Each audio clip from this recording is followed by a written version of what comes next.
Hi again. So this was fun. We just had a live stream on the three strategic shifts my clients are using to 10x industry conversion rates. I had one of those times where I was like super in flow. I was like, I just loved everything I gave you. I felt like I gave you my best. And I went to go end the live stream. I checked a couple times to see if y'all had comments. I was like, oh, they're being so quiet. They must be taking notes. Went to go end the live stream. And I guess the internet had stopped or something. It had stopped. Facebook didn't like me. It had stopped recording. Maybe it's only doing half an hour things now. Maybe that's what it's doing. I know it's no longer keeping live streams for a certain amount of time. Anyway, it had cut me off. So I had been talking to myself for, I don't know, 20 minutes to finish out the live stream. So I am going to hop in, and I can't promise it'll be as good as my solo live stream because I do have a client call directly after this. This is actually my lunch break, but I'm going to spend it with you. I made my coffee because I want to make sure we cover the rest of this content, and otherwise I don't think I'll get to it until next week, and I want to make sure y'all have this. So if you're catching this now, go back and watch. I mean, you can join from here too. I think this will make sense either way, but you'll just want to go and catch part one. Let me just make sure this is actually playing in my Facebook group, and then this will be part two. We will dive into the rest of this conversation. If you happen to catch this and you have questions, let me know below. So we left off on the biggest content myth and where the real truth in this lies. And I think it cut me off ended right when I was saying I had actually one more myth I wanted to quickly bust. So I'm going to talk about this one real quick, and then we're going to talk about the easiest, simplest strategy shift you can make to your marketing to increase those conversion rates, and the 3 types of content that are going to help also increase or 10x those conversion rates. So the other myth, and I think this is something I might have been saying this, I think it's something I almost bought into to a certain degree, or I know sometimes I can almost overly want to normalize things in our business space, but I think it's actually important for us to understand the nuance here, and that's the idea that people need a really long time with your content before they will be ready to hire you. And I think things are both true here and both not true. So I was using the example of the last 2 people who hired me. One of them was someone cold, like completely cold, and hired me within about 2 days of being in my world. And I've had multiple clients over the years like that, who have seen, in air quotes, one post, or just found me a week ago, or found me on Instagram and a week later hired me. So that is very true. And I want you to hear that because, and I'll explain the nuance here, and I think where this gets a little confusing in the online space and gets twisted to become a myth and to, I don't know, make people feel like they're doing something wrong when they're not. So I will share that. So that's very true. And one of the other people who just hired me has been in my world for over a year. I would say probably years. Won a free call with me maybe a year ago, has been in master classes. And both of those people, or all of the people, have hired me, like however long they've been in my world, they're all great clients. I love working with all of them. One isn't better than the other. And I think something that's important to remember, and then I'll go back to the myth part of this, and something I think about and talk about with clients about quite a bit, we're only aware of these things when we're building our business and building out our funnel and pipeline so that we have a consistent, steady stream of clients and revenue. Once you have your business built, right? That's the hardest phase of business. Once you have that built and you're scaling, you have that, you know how to bring in clients, you know how to keep your pipeline full. This is literally what I support my clients with, right? We want to know how to keep, not just fill a pipeline, but keep it full. So we're having those consistent clients and making those consistent 10K to 100K months. I mean, making that once is great, but I want my clients to have that consistency and that recurring revenue and the security that comes with that. If you're consistently booking clients, do you really care if they found you 2 days ago or a month ago or 3 years ago? Like it doesn't really matter if you have that consistency in your business. And so I think this gets overly made a thing in marketing to essentially sell you things and to make you wrong and to make you think that you're doing things wrong. And what I want you to understand in terms of the myth there is it's both true and it's both not true. And that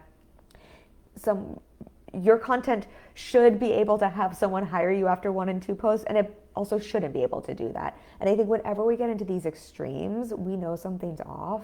And I would just be mindful of any marketing. I don't want to get off on a rabbit hole like that, but any marketing that's basically shaming you or making you wrong because you're not getting some sort of extreme result from something that most people are saying is not the way business works. I would just remember that's their whole marketing strategy, right? It's probably not a thing, or if it's a thing for them, it's because they're using shaming, blaming marketing strategy because they're selling something really sexy that everybody would like. Anyway, I digress there.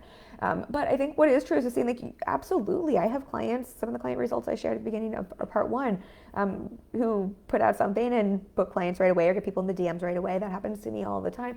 And I have just as many people where that's not the case. And so I just want us to see the dichotomy there. And what I think is true, and this is the truth within that content. So people generally, the higher ticket your offer, generally the more time they need with your brand to get to know, like, and trust you. And I think what's confusing is we hear that to mean, oh, they should just see one post and be ready to drop 10K, 30K, whatever it is your offer is. I think what we forget is someone can come into your world yesterday and hire you tomorrow with a high ticket if you have a body of work, if you have something that can build that know, like, and trust for them. And so when I look at people who have found me from one post or were in my funnel for a day or two, usually they can also go to my website or they've signed up for a masterclass or they're in a funnel, right? They have some sort of content that is of high value and that they can consume, and that, you know, I have years of live streams, I have years of podcast episodes, I have really great master classes where you can spend 90 minutes with me and get, you know, touch points after that. But they have these other things that they can consume that are more than that one touch point to speed up and to collapse that customer journey. And because of that, and I think this is actually important because I think the pendulums, we hear the extremes. We hear that you should have one post and be able to book a gazillion clients. And then if that's not happening, we make that wrong. I want you to hear, I know a lot of people doing that, clients and not clients, and it is true and it is real. I have a friend in particular who comes to mind. I think she sells out her mastermind with like one email. That is true, because I think we hear that and then we also think like that's not true, or they're lying, or they're just saying that just to market and sell. That is true, and usually there's more context and nuance, right? They've built up their relationship with their audience for years, or they have really strategic and valuable content that is building that customer journey so that that can happen. And that can also be true and possible. And what is also true, because then you hear on the other side, people need X number of hours in your world before buying an X ticket product, whatever it is, 17 hours, I don't know the exact number at this point, right? We hear both of these things to be true. Our strategy takes on average 90 to 100 days to start to play out. And I just want you to see both things can be true and where the nuance in that lives. But I want us to be mindful of swinging too much to either side. If we only expect things to take forever, right, that we're not doing the things to refine our strategy to allow people to move through your funnel faster and to have those conversions that happen sooner. But if we have that expectation that every single piece of content is supposed to generate clients who like buy on demand and are in your DMs demanding the link, or whatever the lingo people are saying, if we're putting that kind of pressure on every piece of content, that also tends to put false expectations out there, have us, I don't know, get into really weird, proving, convincing, funky energy. If we can see that there is a world in which both can be true, you can absolutely put out great stuff, build a strategic funnel, and have people hire you, be ready to hire you in a week or less. And I want you to hear that because it happens to me all the time. It happens to my clients all the time, right? We don't want to create the story that it needs to take months and months and months and months and years and years and years. And some people will take months and months and months, or years and years. And some people will need more touch points because they're at a different place in the journey. Right? Both can be true. We want to make sure we have a strategy and we allow for both. And if we're kind of swinging on either side of that pendulum, that's when we either put undue expectations, pressure. I think content can get a little funky, marketing can get a little funky, or we can miss what is needed in a funnel for it to convert. Okay, I want to, just because of the time here, since this is part 2 now, I'm going to jump over to some of the practical, tangible pieces I wanted to give you. So I'm going to take a sip of my coffee. What I was going to dive into is a super simple strategic shift you can make to increase conversion rates. This is one of the number one things that I'm looking at when I'm reviewing clients' content, when I'm reviewing their funnels, when I'm editing things with them, when we're brainstorming things and their content. And then we will talk about those 3 types of content that, I mean, there's lots of types of content, but I think are particularly powerful for increasing conversions, particularly if you're launching, I mean, all the time, but I think particularly if you're launching or if you're in kind of a sales sprint. So the simplest, easiest shift you can make to your content this week without having to overhaul your strategy, without having to do more, is to pay attention to and really optimize your content and your copy above the fold. And I'm going to explain what I mean by this. So above the fold is a concept. Anybody read old school newspapers? We still get them here in New York City for like the Sunday Times, but you know, the old school newspaper, because I feel like everything's online now, is folded in half. well, before you open, you have to open it up to read the whole thing. When it's all folded up, the content that is above the fold is kind of the prime real estate. It is what we see first, and it is what grabs us, right? It's the headlines that tell us this is the paper you want to pick up and buy. That's what above the fold means. When I'm looking at clients' posts, reels, emails, landing pages, funnels, all of the things, of course, we want to look at everything, but I'm often looking at what's happening above the fold if we're not getting the conversions we want. As a slight, I want to get not too in the weeds here, both for time, but also so I am honoring literally what I said and not overcomplicating things here. I think overall, what I think we want to remember is just like a simple strategy shift is wherever you're seeing the first stop in your sales process, in your marketing process, in that funnel, wherever you're seeing the first stop, the first kink in the hose, so to say, that's the first place you want to stop and look and optimize, tweak, adjust something.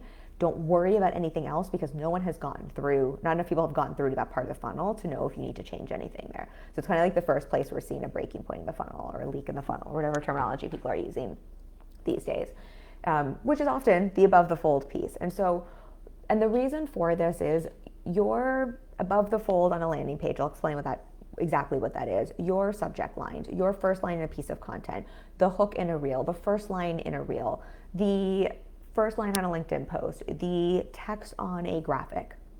That is the first point of interaction someone has with your content. And if it doesn't grab someone's attention, tell them that it is for them and tell them what's in it for them to keep reading, to keep paying attention, you have lost them.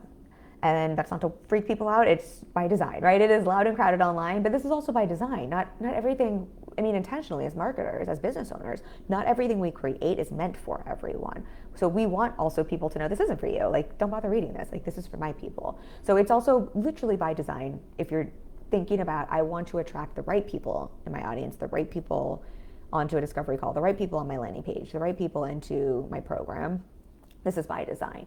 And so the easy shift you can make is to look at and to review those pieces of your content, not like the body of your content, but just to look at and see, is the first point of contact with my content, is it something that would grab someone's attention? Is it something that if I didn't know me, would this make sense? If I didn't know me, would I understand this is speaking to me? If I didn't know me, I was just landing on this, would I understand what's in it for me? Why I should give up my time? We are like goldfish. We like have such short attention spans. Should I give my attention to this and continue further? The more you can ask those questions and the more you can think about what's in it for someone and how you can communicate that, the more your content will convert into the next step and into the next step, into the next step. And that's how we create conversions overall. Right? If I can increase the conversions on a landing page, then I create the conversions to my masterclass and the conversions to the open email rates, right? And the conversions to book a call and then the conversions on my call, right? If I can just keep increasing those conversions at the next step, we win in business. When you're looking at your landing page, this is the part I want to explain in terms of what above the fold is there. Because I think it's pretty obvious, like the first line in a piece of content, your subject line, you've probably heard this before, but I would just say first line and subject lines, like email subject lines. It is amazing to me how much we just want to phone those in. And those are the last things we like slap them on. And it is the most important real estate in a piece of content. It will repeat that. It is the most important real estate in a piece of content. So usually what I suggest to clients and what I do myself is I suggest writing anywhere between 5 to 20 subject lines for every piece of content and picking the best ones or split testing them if you want to learn what works for your audience, because the subject lines that work for your audience is going to be different than what works for my audience. Everybody's audience has a different take on what they like. And then similarly, I would just always look back at that first opening line, whether it's in your caption for a piece of social media content or an email or a LinkedIn post, wherever, or a blog post, look at that opening line and think of that as another subject line or as another hook and just revisit it. Is it compelling? Is it concise? Is it grabbing someone's attention? Is it telling them why they should keep reading and keep going on? Easy places to pay attention to and shift. I don't want to get too nuanced here, but if it's helpful to hear, questions are great. Open loops are great, meaning you're starting a thought and you're going to share something else and then close the loop later for someone. Starting in the middle of the story is great. Literally just another hook, which is kind of like a grabbing sentence or subject line. Teasing something out is great. Those are all great ways to have that opening line. for a landing page, what I consider above the fold is if I open up my phone or I go to my desktop, it is the part of your landing page that I can see before I hit scroll.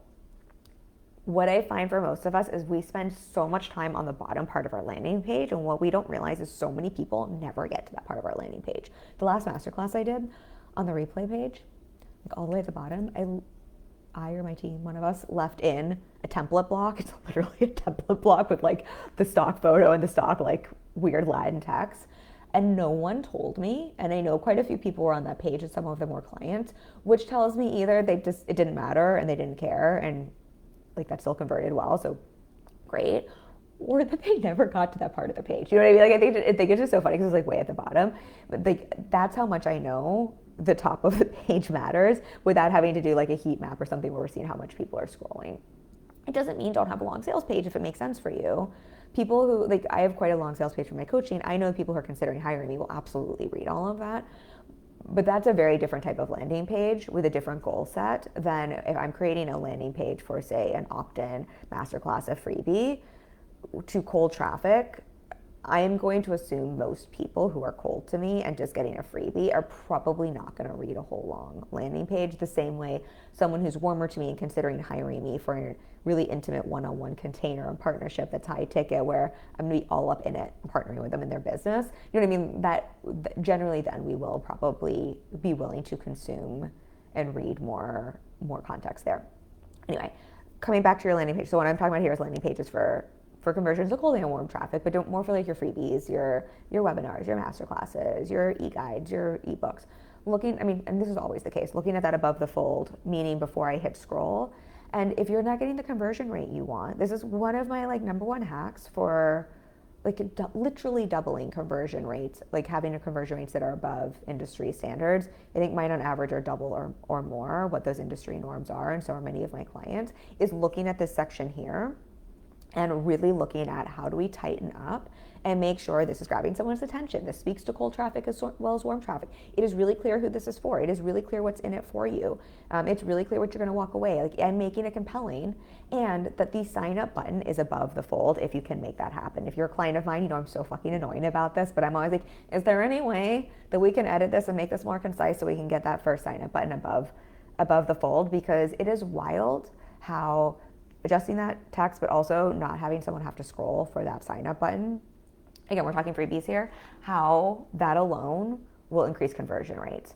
Other little hot tip here, this is a tip for your landing pages. If you are building a landing page on your website, I would really look for the coding, you or team, to strip out your header, because that alone will increase your conversion rates. We forget that, again, people have limited attention. That's just another distraction. That's more stuff for people to be confused by, or for someone to click on something and to get lost onto another page. So just removing that header from your landing page and really tightening up your copy and having that first button above the fold will do wonders for you. Okay. There's lots of things we go into there, but I want to talk real quickly on the 3 types of content. This was, y'all, I'm like so sad by the last live stream that apparently I was talking to myself. I feel like I just had I was just like on a roll with this, and we just won't have the time today for that. But that's since this is part 2. But I'm going to give you the best I can. So the 3 types of content that I have just seen over and over again with my clients really increase, like double launch conversion rates, that I've seen really support their conversion rates on even like booking discovery calls, or even the conversions on the discovery calls. I just shared that client who looked at last year to this year, and her number of bookings to sales calls went up by 1,400%. We did the math, which is huge. And this is something I know she's been working on, that we've worked on together. But I also look at things like, I know I talk a lot about what a high sales call conversion rate I have, and I think we forget. I was talking about this with my husband the other day. I feel very blessed most of the time. I got a referral recently, and I was telling my husband, I'm like, oh, it was so humbling to have a referral. I'm so grateful for referrals, but I forgot that when you have a referral, it's someone who doesn't know you, and they don't already know, like, and trust you. And it's such a different sales conversation, as opposed to when we're doing the kind of content I'm talking about here. Most people who book a sales call with me, by the time they booked a sales call with me, they already know they want to hire me.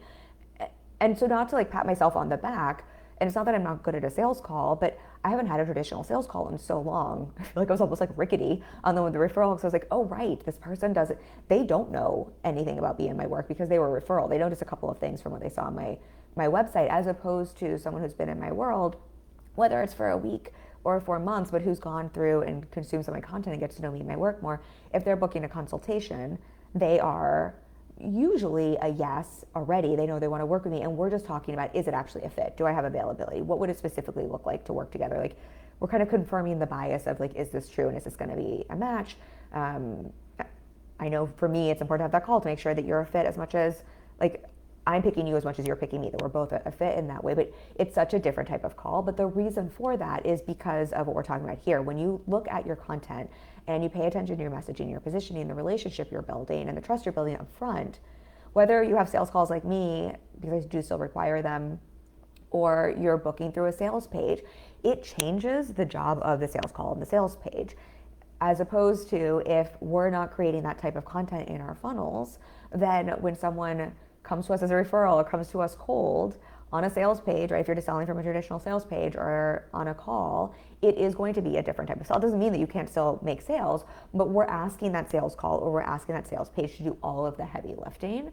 And ideally for most of us, and again, I love a referral and I loved the person I spoke to, just in case they're watching this, like lovely human, it just changes the sales process and what we need to do in that call. And ideally when I'm looking at clients, the reason I think my clients get conversion rates that blow normed out of the water is we're really looking strategically at their whole funnel and their content so that people are sold on them before they get to that final sales page, landing page, click to buy, when they're on that call, because that makes such a difference. That's how we see conversion rates double. That's how you get a 10% launch conversion rate. This is almost like me digressing, but it's kind of the thing when people are always saying, like, if you're worrying about your launch sales and your like cart is closing in the next week, you've kind of waited too long. I mean, it's not that you can't still like work some miracles and get some sales, but most launches are made in the last, it's been what you've been doing in the last 3 to 6 months. It's sort of like, what is it? Summer abs are made in the winter. And I think we forget that often with our content. Okay, so let's talk about those 3 types of content that I see make a really big difference. If you have questions, obviously throw them at me. The first one is teaching people why you. And I think this is maybe obvious, and I think we don't realize how much we don't do this. I give this note to clients so much, and what I see for a lot of us is we sell the concept of what we do, not why we are the best person to support someone in the way that we uniquely do and what we're bringing to the table and why someone should hire us specifically. I'll use myself as an example because I always want to be mindful of confidentiality. But I'm a business coach. There are a lot of business coaches. There are a lot of business coaches who understand messaging and marketing and sales and mindset.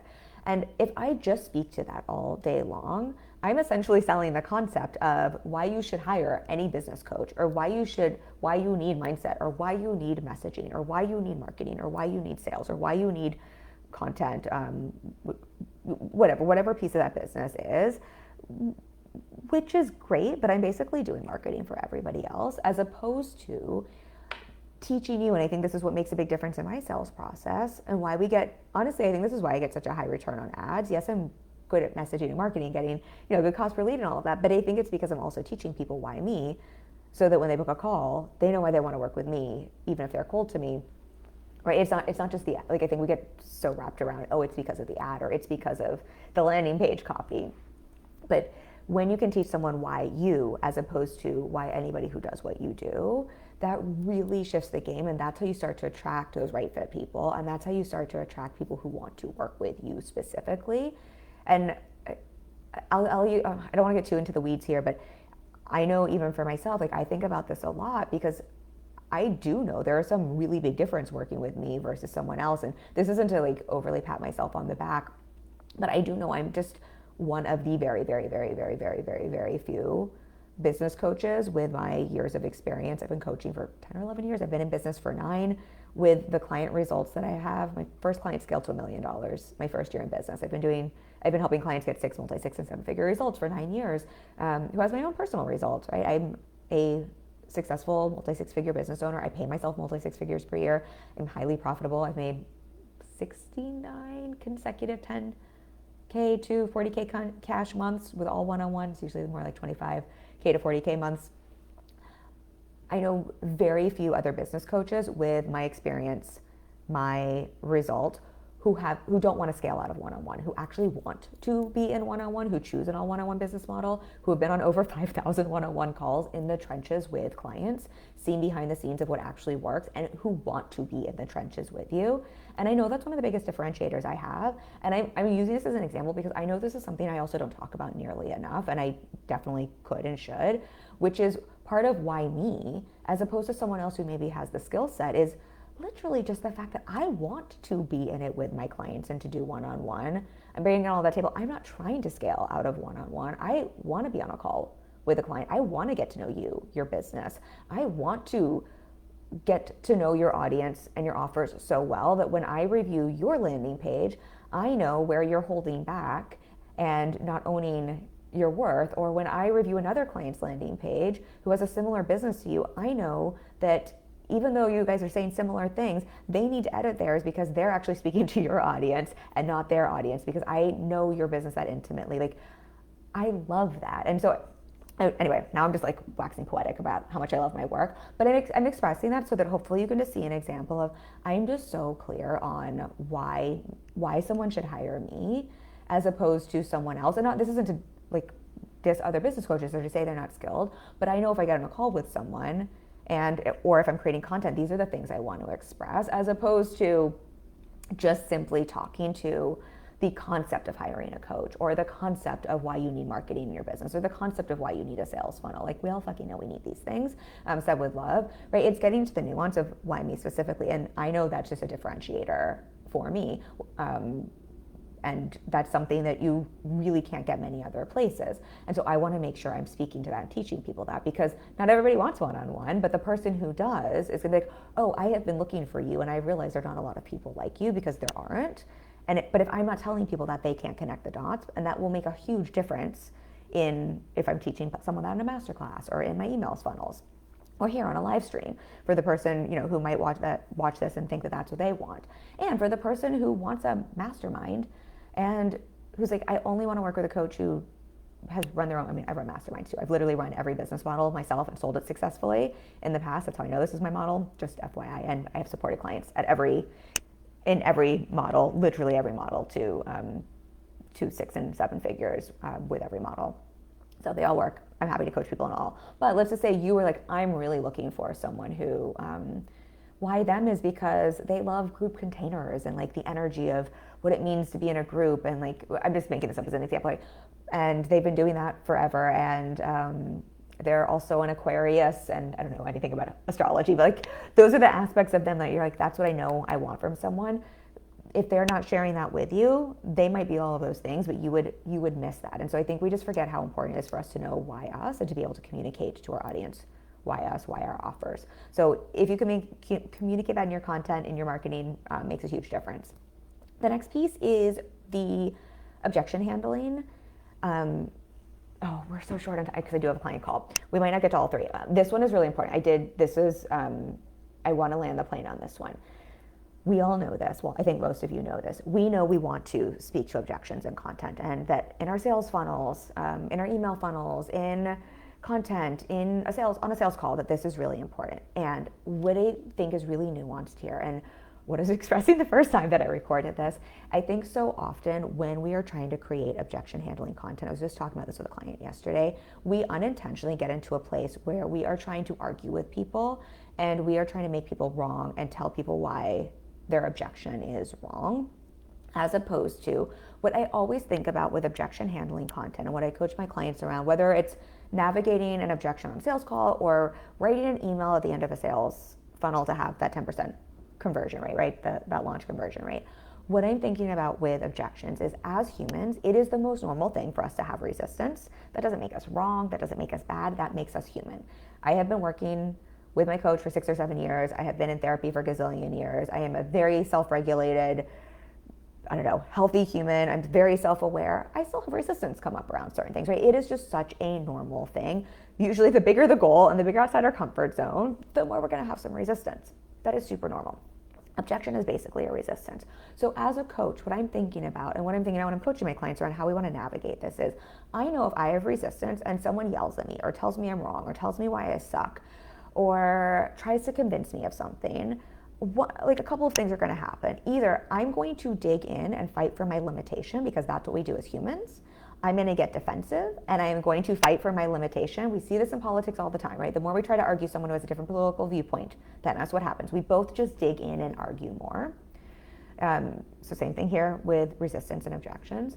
Or I'm going to feel really crappy and bad, and I might get convinced. I mean, my personal makeup wouldn't because I've done too much work around this, but what will happen for some people is they will feel disempowered and they will think, oh my gosh, you're right, I'm a piece of shit. And we will buy into the thing, but it's coming from a really disempowered place. And it's really having us come from a place of, you now have all the power, you're right. It's sort of like has us put someone on a pedestal and can create an unhealthy dynamic.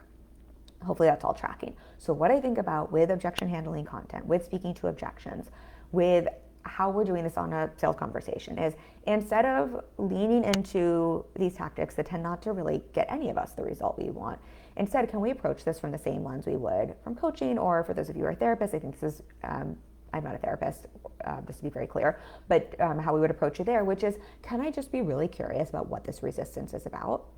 What's the resistance about? What's the thing under the thing? What's actually going on here? And how can I address that? How can I create some awareness around that? How can I create some curiosity around that? How can I create some normalization and some safety around this if it's a fear thing? How could I create and open up the opportunity to a different perspective? How could I ask a question that might help someone to see something differently? That I find is the most powerful way always for us to coach people through an objection or to speak to it in content. And so this is such powerful content to help increase your conversion rate, but I would really just think about, yes, objection, like speak to objections, but think about how you're speaking to objections is what makes all the difference. If we're calling people out and making people wrong, it tends not to work in the best way. If we're calling people in and asking them to be curious and to look at what is this resistance about, like what is this resistance about and what else could be possible, you can move mountains and help people create massive change.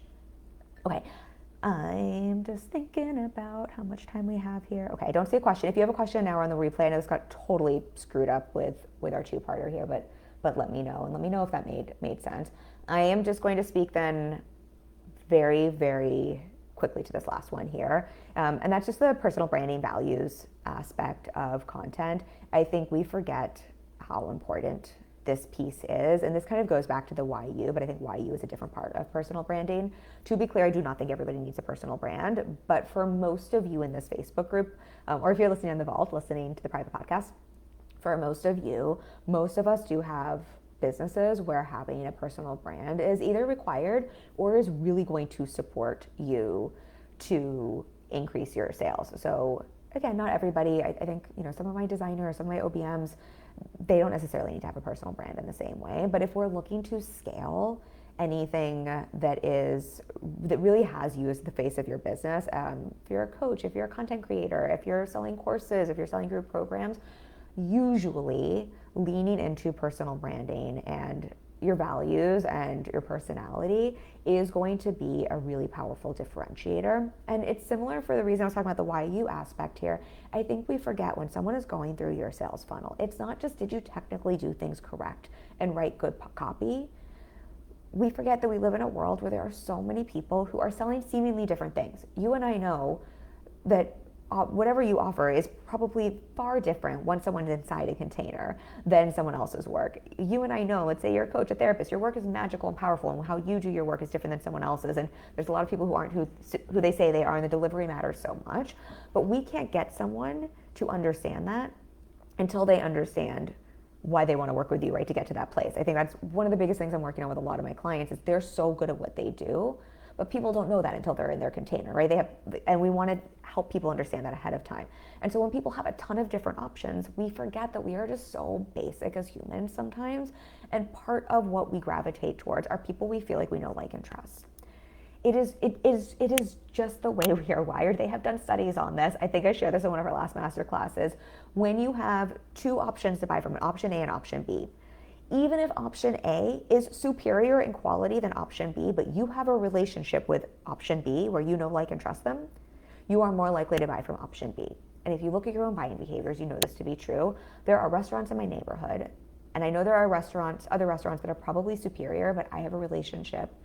They're good enough, but I have a relationship with the people who run the restaurant, the servers there. They make me feel so good and warm and fuzzy, and I order from them and give them thousands of dollars per year over other places that might be superior in terms of actual quality of food or even service, because I literally feel better. They make me feel better, and I like them better, and I trust them more.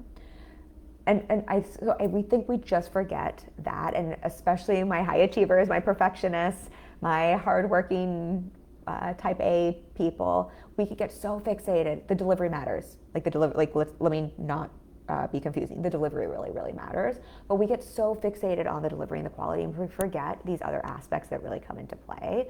And so if we're looking at increasing conversion rates, and I'm assuming you already have a great delivery, you already have a great product and service, you already know what the F you're doing, right? If we're trying to go past industry norms, you're already doing what is normal in the industry. If we're looking at what some of those differences are, a lot of times what you'll see, the brands that are blowing up there, it's because they're letting you get to know more of them. They're letting you in, right? They're wearing their heart on their sleeve a little bit more. They're saying a little bit more, this is who I am. Not just my values and what I stand for, but like, this is who I am as a person. This is who I am to work with. They are just willing to be seen, like unapologetically seen without the mask.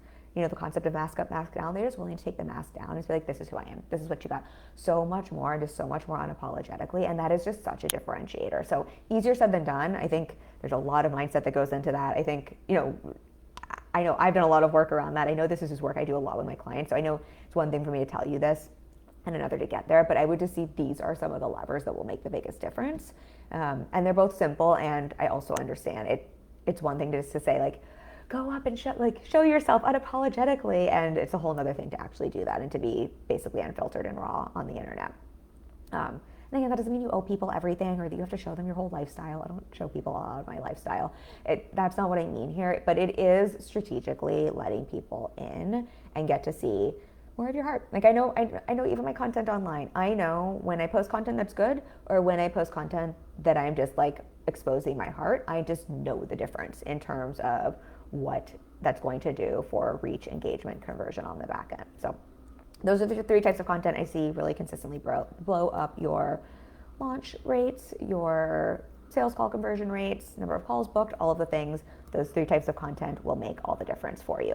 I'm glad you found part two, Alyssa. Alyssa said, oh good, I found part two. Girl, I recorded 30 minutes of unrecorded content. I swear, I was like, anyway, we're going to not cry over lost content. We recorded it here. Thanks for finding this.